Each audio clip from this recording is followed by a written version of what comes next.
I don't like to see you like that. So I wrote this down for yesterday. If Slay is here, and so then I didn't read the story until the very end of the show. Well, I'm here. Until the music was playing at the end of our show. And he was like, "Oh yeah." Babs was like, "Why did you wait till the end of the show?" I was like, "I didn't see it because, like, in my head, I had if Slay is here. If Slay's not here, I'm not reading the story. But I still should have read the story. Oh, right. like way earlier than we have 10 seconds. Because Babs hadn't seen it, I didn't see it. and so she wanted to comment on it. Oh, So now you have a chance, and you have a chance. what is it?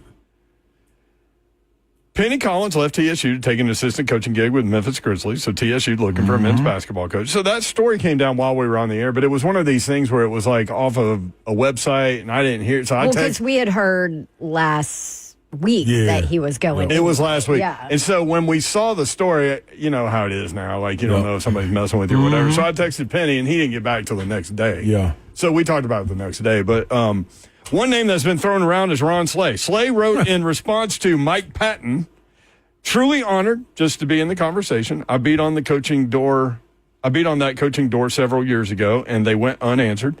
I would definitely put my energy behind Josh Bone. Can't think of anyone more established or rooted. Plus, you want someone that wants it mutually. #Bone." So for those that don't know, Josh Bone from here played at Tennessee, joined TSU coaching staff in 2018, been an assistant coach at TSU for 3 seasons.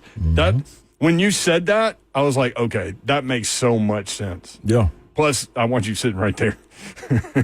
Yeah, I mean, Selfishly, I'm all for you doing whatever you want to do, but this is the thing, though. Like, if that was the case, if it meant that much, like, somebody should have reached out way before then. And because when I say beating down the door, shout out to Scott Wallace and Mike Patton who had that on their show, their podcast, though. But yeah, like when I say beating down the door, I was beating down the door, like consistently going to go work camps, backpacking to Vegas during this time. Matter of fact, during summer league to meet with coaches, former coaches, with GMs, everything. Not even to get on staff, but just to be like, let me hold the dummy pad while y'all practicing. Like, let me work my way up through the training facility, whatever I got to do.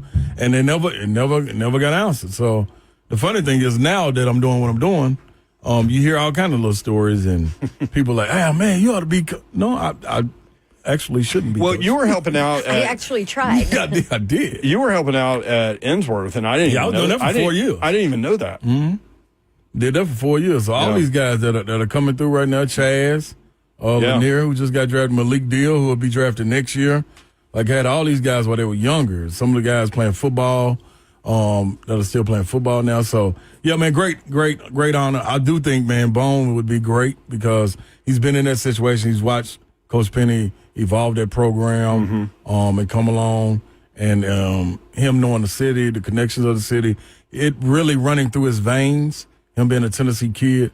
I think you need somebody like that to be able to step into there and take those steps that Penny was taking. So, but that's what my vote would be. But if this would have been about 5 years ago, how long have I been working here? 4? 4.